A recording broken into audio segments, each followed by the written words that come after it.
سڵاو خۆشەویستان و ئازیزانی بینەری تەلەڤیزیۆنی کۆمەڵە، ئەم کاتۆ هەموو کاتێکی ژیانتان باش. ئازیزان، من زارا مەحموودی هاتوومەتەوە خزمەتتان بۆ پێشکەشکردنی ئەڵلقەیەکی تر لە بەرنامەی ئاسۆی بەرابەری کە لەم بەرنامەی ئەمڕۆمان ئێوەی ئازیز و خۆشەویست بینەر و بیسەری وتووێژێک دەبن لەگەڵ بەڕێز شۆڕش کەریمی ئەندامی کومێتەی ناوەندی کۆمەڵە سەبارەت بە ژیان و خەباتی ژنان لە ئەفغانستان. بەو هیوایە ناوەڕۆکی بەرنامەکەمان جێگای سوود و ڕزایەتی ئێوەی ئازیز بێت. فەرمون بۆ بینینی.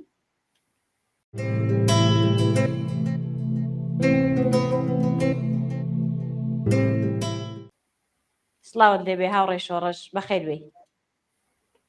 منی سڵاو ڕێزم هەیە بۆ ئێوە هاوڕێ زاراوە هەموو هاوڕێیان و هەروەها بینەرانی عزیزی تەلەڤیزیۆنی کۆمەڵە لە خزمەت.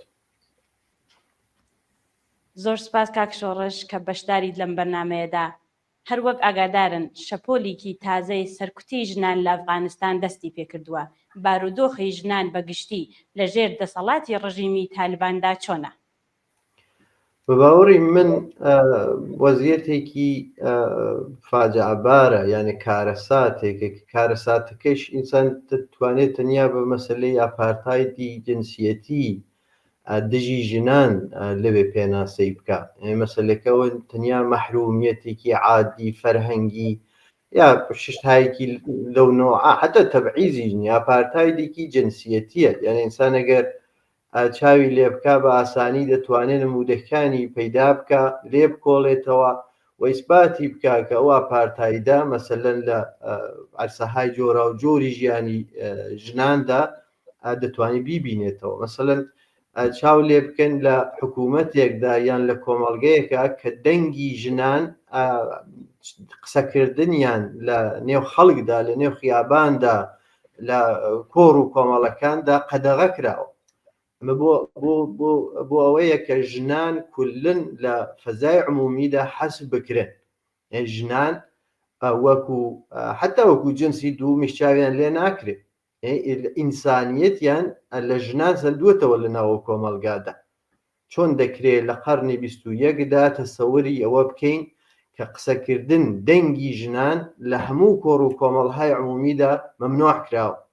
چاو لێ بکەن لە مەسەلەی کارکردنیاندا هەموو چەشنە کارکردنیان لە ژنان سندووەتەوە، حتا مامۆستایان، حتا ئەو کەسانەی کە لە بەشی پێداشت و دەرماندا کاریان دەکرد.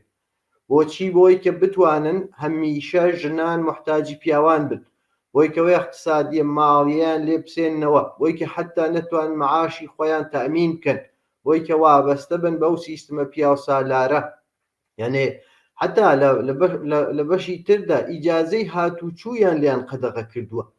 یعنی هیچ ژنێک لە نێو ئەو کۆمەڵگادا کە تەحتی نظامی تاڵبانە و هاوشێوەی کۆماری ئیسلامی ئێرانە ئیجازەی نییە بەبێ ئەوەی کە کەسێکی سەرپەرست یان باوک یان شوو یان کەسێک لەو نۆعە لەگەڵ یابێ لە نێو هەنەت ناتوانێت سەفەر بکە و ناتوانێت ناو شاریژە ببینرێ. بۆچی؟ بۆی کە لێرەش بازەم زۆرتر وابەستە بکرێ بەو کۆمەڵگە پیاو سالارە، بۆی کە ئیجازەکەی لە دەستی پیاواندا بێ، بۆی کە تەسبیتی بکەن کە ژن بۆ خۆی مەوجودێکی ئینسانی نییە. ئەن کەسێک ئینسانێک بە هەر جنسیەتێکی کە هەیەی جنسیەتی بیۆلۆژیکی خۆی ئیمکانی ئەو نۆعە نمودی خۆی لە ناو کۆمەڵگەدا لە دەست بدا، ئیت تۆ ئینسانیەتەکەت لێ سندووەتەوە. یعنی ئەو خەڵکانەیش ئێستا لەسەر شەقامەکان هاتوون دژی ئەم نۆعە لە ئاپارتایدی جنسیەتی کە لە ئەفغانستانە هەیە خەریکن مبارزە دەکرد و حەقێکی زۆر مەشروعی خۆیان. جا نەهایەتەن بە نەزەری من یعنی لە کۆمەڵگەی مۆدێرنی ئینسانە لانی کەم لە 400-500 ساڵی ڕابردووەوە تا ئێستا دەسەڵاتێک ئێرتجاعی کۆنەپەرست و دژی ژن نە لە هاوڕمیان لە جەهاندا بەڕاستی بوونی نەبووە. و بۆیە ئەو خەباتەی کە ژنان لەو کۆمەڵگەدا ئێستا چە بە شێوەی نهێنی چە بە شێوەی ئاشکرا لە نمونەی ئەو تەزاوراتانەی کە لە هەرات و لە کابل و دەبێت بە هەر شکڵی کە دەتوانێت ئینسان حمایەتی لێ بکات.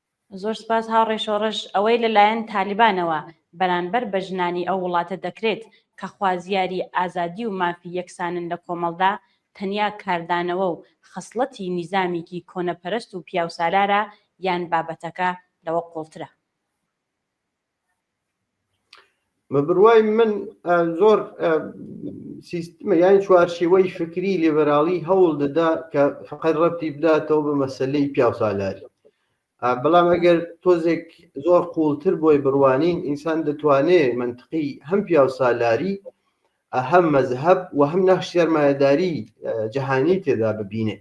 یعنی بێ ئەوەی کە لەناو تەحلیلەکاندا ئەو سێ مۆزوعە لە بەرچاو بگری شوێنێ لە تەحلیلەکە دەلەنگێ.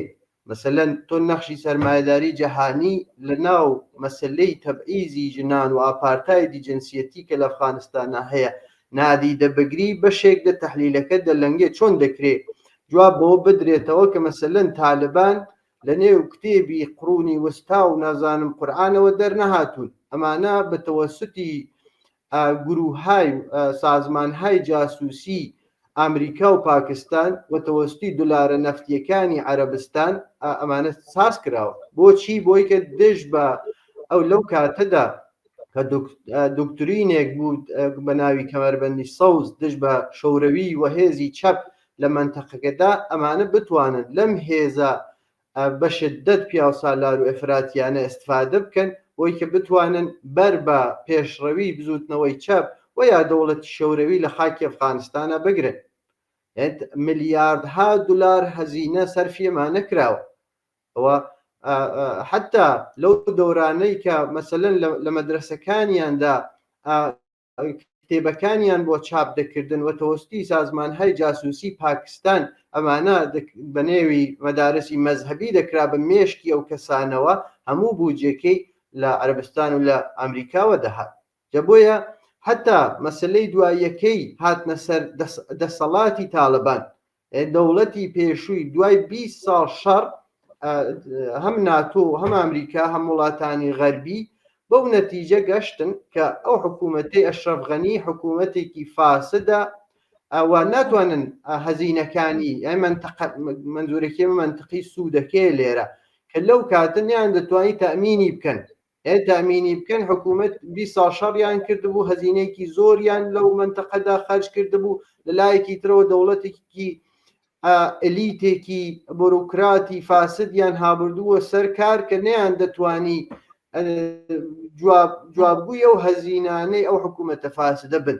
بۆیە دوای ئەوە تەلاشیان کرد کە حکوومەتێک بێرنە سەرکار کە تەزمینی هەم ئەو شرکەتە گەورە بینەلملانیانە کە لەوێ لیتیۆم و مەس و زغالسەنگ وانە دێرێتە سەرکار و هەم بتوانێت هەموو بیرێکی ئازادی خوازانە لەو منتەقەدا سەرکوت بکە و ئەوەش کەسانێک نەبوون جگە لە تالبان لە ئاسمانەوە نازڵ نەبووە لە قەرار چەندین ساڵ لە قەتەردا مزاکرەیان کرد و دوای ئەوە هاوردیانە سەرکار. جا مەسلەی دش بە ژنبوون هی مەسلەی تالبان بە نەزەری من ئەویش هەر بازم دەگەڕێتەوە بۆم تەقسیمی کاری جەهانیەی کە لێرە کەوێتە سەرشانی تالبان ئەوەی کە استفادە دەکا لە ئاياتی قورئان استفادە دەکا لە دیدێکی مەذهبی بۆی کە بتوانێت ژنان لەو مافانەی کە هەیانە بە نەزەری من ئەویش هەر لەم چوارچێوەی کۆنەپەرستی و ارتجا و مەذهب ئینسان دەتوانێت پێناسەی بکە. جا بۆیە ئەم شتانە شتایەکی جیا لە یەک نین ئەمانە هەموویان ڕەبتێکی مستەقیمیان بە یەک هەیە و ئەگەر یەکدانە لەم فاکتۆرانە لە باقیەکەی لابەی بە نەزەری من ئینسان ناتوانێت جواب بداتەوە بەو مەسئلەی زۆر فاجعەبارەی کە ژنان لە ئەفغانستانی تحتی سڵتەی حکوومەتی تالباندا هەیەن. زۆر سپاس هاوڕێ شۆڕش. لەو ڕۆژەوە تالیبان سەر لە نوێ دەسەڵاتی گرتووەتە دەستکەوتەکانی ژنان لە گشت بوارەکاندا ڕوو لە پاشەکشەیە. قوتابخانەکانی کچان داخران. ژنان لە خوێندن و کارکردن بێبەشکران. ئەم کردارەی ڕژیمی تالبان سەرچاوە گرتوو لە چه شتێکە و چۆن دەکرێت ڕوونکردنەوە بدەیت؟ بە نظری من هەر لەو چوارچێوەیە یعنی بە نظری من فاشیزمێکی مەذهبی ئەوە سەرمایەداری ئینسان دەتوانێت تەوزێحی بتا. یەک دەوانە مەسەلەی مثلەن لە ساڵی 2023دا حکوومەتی تالبان دەستوری بەستنی هەموو ئارایشگا ژنانەکانیدا. ئەم مەسلەیە بووە باعثەوەی کە نزیک 6,000 ژن استقلالی ماڵی خۆیان لە دەست بدەن. بە تایبەتی مەسەڵەن ئارایشگا تەنیا شوێنێک نەبوو مەسەلەن ژنان بڕۆن لەوێ ئارایشی خۆیان بکەن، شوێنێک بوو کە لەوێ نەهایەتەن ژنان دەیانتوانی دەردەدڵ بکەن، قسە بکەن، بەحسی ڕۆژ بکەن، وشیاری بەدەست بێنن و نەهایەتەن لەو بۆ شکڵە حکوومەتی تاالبانەوە استقلالە ماڵیەی لە ژنان سندەوە وانی لە ئیمکانی کۆبوونەوە مەسەڵەن لە شوێنێکی وەکو ئارایشگادا لیان سندەوە و کۆمەک دەکا بەو حکوومەتە پیا و سالارە. مەسلەی باستەولیدی کۆمەڵایەتی وەختێ ژنان نەتوانن کار بکەن، نەتوانن تەحسیڵ بکەن و دەنگیان لە ناو کۆمەلگادا حتا قەدەغەیەکە ببیسترێ، ئەمە واداریان دەکا کە لە ماڵەوە وەکو نیرویەکی کاری هەرزان فقط وەزیفەیان ببێتەوە بە دوو کاریەساسی کە لە نێو حکوومەتی تاالباندا هەیەەوە، ئەویش ئەوەیە فقط وەزیفەی تەولیدی مثلە وەزیفەی تری شۆردن و نان دروستکردن و وەزیندانی بوونە لە گۆشەی ئاشپەسخانە. ئەمەش دەبێ باوەی کە نیروی کارێکی هەرزان و بێپایان بۆ ئەو حکوومەتە چینایەتیە کە تاالبان دروستی کردووە. مەسلەی تری مەسلەی بێبەشکردنە لە ئاموزش، وەختێ ژنان لە مەسلەی ئاموزش بێبەش دەکرێن، ئەوان ئەو ئەبزارانەی بۆ بەدەستهاوردنی وشیاری سیاسی و بۆ گۆڕینی ئەو شرایەتە و بەدەستهێنانی پلەی کۆمەڵایەتی ئیمکانی هەیە کەسبکن لەو ئەبزارانە بێبەش دەبن. بۆیە حکوومەتی تاالبان بەنابە ئەو تێوریانە تێوریە مەزهەبیانە کە هەیەی دەزانێ و تەجربیاتی زۆر شوێنی تریشی بەدەستەوەی وەکو کۆماری ئیسلامی ئێران، وەکو حکوومەتی ئیسلامی عەرەبستان، وەکو قەتەر کە ژنان وەختێک دەخوێنن ئاشنا دەبن بە مەسائلی ڕۆژ، ئاشنا دەبن بە فەلسەفەهای جۆرا و جۆر بە جەهانبینی های جۆرا و جۆر. ئیترە و کاتت تۆ ناتانی لە ناو کۆمەڵگەیەکی پیا و سالارە فقط وەزیفەی ژن بکەی بەوەی کە لە ناو ئاشپەسخانەدا خەریکی کاسۆ کۆچێک شۆردن و نازە مناڵداری و بە دنیا هاوردنی مناڵان بێ. ئەوانیش استقلالی ماڵی و مادی خۆیان و ئەبزاری ناسینی ئەو نابەرابەری و تەبعیزە بەدەست دێرن و حکوومەتی تاالبان بەو شێوەیە ویستویەتی و خەریکە ئەو ئەبزارانە و ئەو ئیمکاناتە لە دەستی ژنانی ئەو کۆمەڵگە خارج کردووە. زۆر سپاس هاوڕێ شۆڕش. سەرەڕای گشت ئەم کۆسپ و بربەستانە ژنانی ئەفغانستان بەردەوام خەریکی خەبات و تێکۆشانن لە ئاستینە نەتەوەیدا تا چەند پشتیوانی لە کێشەکانیان دەکرێت. بە نظری من یعنی دەبێت دووشە جیاب بکەینەوە. یەکێکیان خەباتی ژنانی خودی ئەفغانستانە و هاوپشتی کە لەگەڵ ژنانی ئەفغانستانە لە ڕوانگەی متەرەقیەوە لە ڕوانگەی پێشڕەوە دەکرێت و نەهایەتەن نەوعێک لە NGO و فەمینیزمی لیبەراڵە کە بە نظری من ناتوانێت هیچ کۆمەکێک بکا لێرەدا، چۆن خەباتی ژنان دەکا بە تەنیا دەیانکا بە شکڵێک بازارێک بازارگەرمیەک و کارتێک لە دەستی لیبراڵەکانە بۆیە کە بتوان فشار بۆ حکوومەتی تاالبان بێرن لێرە و لەوێدا. بەڵام ئەوەی کە ئێستا ئێمە دەزانین مەسەلەن ئیمکانی هەیە ژنان لەم دەورەدا هەڵیان بژاردووە شکلێک لە خەباتی مەدەنیە. مەسەلەن ئەو ژنانەی ئەو مامۆستایانەی کە لە حەقی دەرسدان مەحروم بوون ئێستا خەریکن لە ماڵەکانی خۆیاندا لێرە و لەوێ هەروە ئاموزشانە بە ژنان بە سوورەتی مەخفیانە دەدەن. یا مەسەلەن حتا ئەو پەرستارانەی ئەو ژنانەی کە لە خەدەماتی ئاموزشیەوانەدا کاریان کردووە ئەو شکڵە لە کاری مەخفی لە کاری نهێنی لە ماڵەوە و ئیمکاندان بە ژنان خەریکن لەو زمینەدا کار دەکەن. و ئەگەر حکوومەت مەسەڵەن لە فەزای عمومی عینیدا ئەو ئیمکانی لە ژنان سندووەسەوە ژنان لە شکڵهایەکی ترا خەریکی بربەرەکانێن، مەسەڵەن لە شکڵی فەزای مەجازیدا بە یەکاتهایەکی ترەوە و ئەو دەستڕەسیەی کە هەیە مەسەڵەیەوە دەزانن حتا حکوومەتی تاالبان ئەو ئیمکانێکی ناسیوەتەوە. لە چەند ڕۆژی ڕابردووە ئاخونزادە هەیبەتوڵای ئاخونزادە ڕەهبەری تاالبان دەستوری داوە کە مەسەلەن حتا گوشیهای هوشمەند یان تەلەفۆنهای هەمرا ئەوە خەدەغەی ئەستفادەکردنی لە هەموو شوێنێکدا دەبێت بیان شکێنن وارکە ئەستفادەی لێ بکە مجرمە.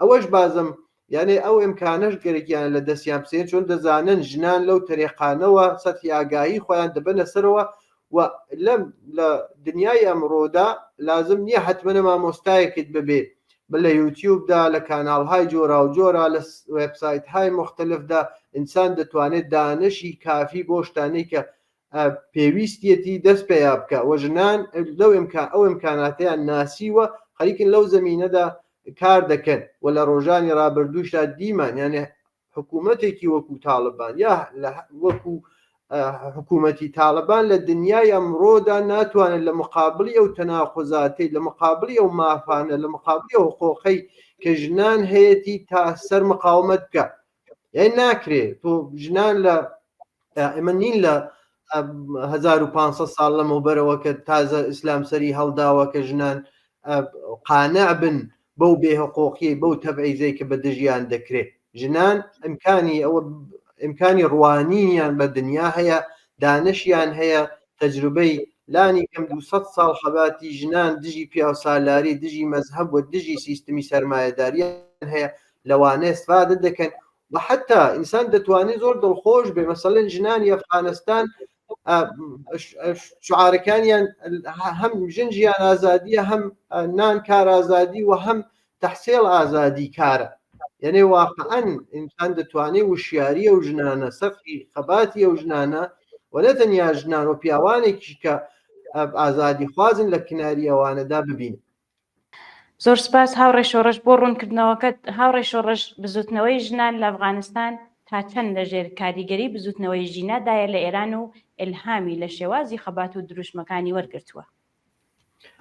بە باوەڕی من نەتەنیا ئەفغانستان نەتەنیا ئێران نەتەنیا کوردستان زۆر شوێن لە خاوەرمیانەدا دەرس و ئیلهامیان لە شۆڕشی ژنجیان ئازادی وەرگرتووە ینی تەسەوری ژنبوون لەژێر حاکمیەتی فاشیزمێکی مەزهەبی لە چەشنی تاالبان کۆماری ئیسلامی حکوومەتی عەرەبستان حکوومەتی قەتەر حکوومەتی بەحرین هەموو ئەوانە تکانێکی زۆر ڕزگاری خوازانەی نیشانی ژنان و کولی ئەو کۆمەلگە بۆ عبور لەم حکوومەتە مەزهەبی و پیاوسالاریانە نیشاندا هەر لەم ڕاستاشدا ژنانی ئەفغانستان بە نەزەری من ئەوانیش ئەم تکانەیان یعنی ئەم تەستگۆڕینی تەسەوریان زۆر بە باشی وەرگرتووە ئەوەی کە هیچ شتێک لە نێو تاریخی ئینساندا لە نێو مێژووی کۆمەڵانی خەڵکانی ئینسانیدا نەگۆڕ نییە ئەوەی کە کۆماری ئیسلامی ئێران 45 ساڵ تلاشی کرد کە مافەکان یعنی حکوومەتێکی تەبعیزی سیستماتیک بەسەر ژناندا ئەعمال بکە لە شۆڕشی ژنجیان ئازادیدا و ئەو بزوتنەوە گەورەیە بەو هەمووە وەجهە و جەنبەی پێشڕە و متەرەقیانە نیشانی داوە کە سەرەڕای هەموو ئەو نەوعە لە تەبعیز دەکرێ بزوتنەوەیکی ئالە و نەوعە وەسیع بێتکایەوە و بە معنای ئەوە نییە هەمیشە کۆمەلگا بێدەنگ دەبێت لە مقابلی ئەو کارانەی حکوومەتەکان دژ بە ئەوان دەیکەن یعنی لە تەسەوری زۆر کەسدا نەدەگونجی بزوتنەوەیکی ئالە و نەوعە پێشکەوتوو لەژێر سەیتەرەی حکوومەتێکدا کە 45 ساڵ ژنانی لە هەموو عەرسەکانی ژیانی خۆی وەکو جنسێکی دووەم تەبعیزیان بەسەردا کردبوو جا بۆ ژنانی ئەفغانستانیش ئەمە هەر ئەو دەرسەیە دەرسێکە ئەوانیش حکوومەتێکی لەو چەشنیان هەیە وەکو تاالبان لە ئەفغانستاندا کە زۆر دڕەندەتر ئەس قەزا تەبعیزێکی زۆر سیستەماتیک و ئاپارتایدێکی جنسی بەسەریاندا سەپاندووە و دەزانن هەم ژنجیان ئازادی و شعارەکەیان وەرگرتووە و هەمەوەی کشە بە نەزەری من نیشان لە ئاگاهی ژنانی ئەفغانستان و بزوتنەوە های شۆڕشگێڕانە لەو مەملەکەتدایە کە ئەو ژنجیان ئازادیان گرێداوەسەوە بە نان کار ئازادی کار تەحسیل ئازادی بۆچی بۆ ئەوەی کە ئازادی مەدەنی زەمانێک بە تایبەتی بۆ کۆمەڵگەی ژنان بۆ کەسانێک کە ستەمی چینایەتی تەحمیل دەکەن ئازادی مەدەنی زەمانێک دەتوانێت معنای بێ کە مەسەلەن معاشەکەی تەمین بێ نانی ببێ کە بیخوا سکی دەبێت تێر بێت و نەهایەتەن ئەگە گەرەکیانە دژکردەوە بکەن دژ بە ئەو سیستمە پیاوسالاریە دەبێت کاریان ببێ یەکێ لەو شتانەی کە لە حکوومەت‌های فاشیزمی مەذهبی لە چەشنی تاالباندا هەیە کە ژنان ئێستا باسمان کرد لە کارکردن بێبەشیان دەکەن. بۆچی لە کارکردن؟ بۆی کە هەمیشە محتاجی باوک برا هاوسەر ئەوانە بن و هەمیشە لە کونجی ماڵەوە دابنیشن و دەستڕەسیان بۆ ئەبزارە ئستقلالە ماڵیانە نەبێ. جا بۆیە ئەوەیان گرێداوەسەوە بە کارنان ئازادی و بە نەزەری من هەم ئیلهامیان ئیلهامێکی زۆر باشیان لێ وەرگرتووە بۆ بەنابەو دەلیلانەی باسم کرد و حتا ئەوەی کە لە پاڵیا شعاری نان کار ئازادی و یا کار تەحسیڵ ئازادی دەدەنەوە. مەمنون کاک شۆڕش. چۆن دەکرێت یارمەتی خەباتی ژنان لە ئەفغانستان بدرێت بۆ دەستەبەربوونی ویست و داخوازیەکانیان؟ بەنەزەری من یانێ بێ زۆر ساختاری بڕوانینە مەسەلەکە و ئەو خەباتە لە بنەڕەتدا لەوێ ئێمە دەزانین سەرڕایەوەی کە دەزانین حکوومەتی تاالبان لەسەر دەسەڵاتە، بەڵام لە هەمان کاتدا دەزانین ئەفغانستان تەجربەی دەورانی جۆراوجۆری هەبووە، هەتا لە دەورانێکدا کە ژنان لەو مەملەکەتدا ئازاد بوون، لە دەورانێکدا ژنان قازی بوون، لە دەورانێکدا ئوستادی دانشگا بوون، هەتا شارەداری شار بوون، وەزیر بوون. یعنێ ئەو تەجروبیاتەی هەیە. بۆیە مەسەلەکە ئەوەیە ئێمە یان خۆی ژنانی ئەفغانستان یا بزوتنەوەی بینەملەلی و ئینتەرناسیۆناڵ چۆن دەتوانێت خزمەت بۆ بزوتنەوەیە بکە. بەنەزەری من لە ڕێگەی ئەوەیە کەش زۆری هاوردن بە هەموو ئیمکاناتێکەوە کە وەکو حکوومەتی ئافریقای جنوبی چۆن ئاپارتایدی نەژادی بە دژی خەڵکی ئەو ڕەشپێسەکان لەو مەملەکەتدا ئەعمال دەکرد. ئێمە یانێ هەموو تەلاش ئەوە ببێکە ئەو حکوومەتی تاالبانە بە جورمی جەنایەت عەلەی بەشەریەت کە واقعیەنی جەنایەت عەلەی بەشەریەتەوە ئاپارتایدی جنسیە بە ڕەسمیەت بناسرێ. ئێمە دەزانین بەشێ زۆر لە مەملەکەتەکان کە ظاهرەن خۆشیان زۆر تەرەفداری مافی مرۆڤ نیشان دەدەن ڕەوابەتیان عادی کردووەسەوە لەگەڵ حکوومەتی تاالبانە سەرڕایەوەی دەزانن کە ژنان ئەساسەن ئینسانیەت جوداییان لێکراوە. جا بۆیە بەنەزەری من ئەوە یەکێک لەو ڕێگەکارانەیە. ڕێگەکاری دووەم کۆمەککردنە. من لە باسیکانە وتم شێوەهایەکی کاری مەخفی مەدارسی مەخفیان دروست کردووە، هەمیاری مەخفیان دروست کردووە کە بزوتنەوەهای بینەملەلی لە سەطحی منتەقەکەداوە لە سەطحی جەهانیە دەتوانن کۆمەک بنێرن کە ئەو دانشکانە ئەو مەدارسە بتوانن ئیمکانی ژیانی خۆیان تەأمین بکەن و یا ئیمکان دروستکردن لە سەطحی بینەملەلیدا لە تەریقی دەستڕەسی بە ئینتەرنێت وانە مەدارسێکی ئینتەرنەتی و ئۆنلاینیان بۆ دابنرێکە حەقی تەحسیڵیان ببێ. ئیمکانی دروستکردنی تەعاونی ئەوانە یانێ ئێستا دنیای جەدیدە وایە بە ڕەمز ئەرز ئەوانە لازم نییە حتا ژنان کارێکی سەیر و سەمەرە بکەن بە ڕەمز ئەرز دەتوانێت تەقویەتی تەعاونی های ژنان لە سەطحی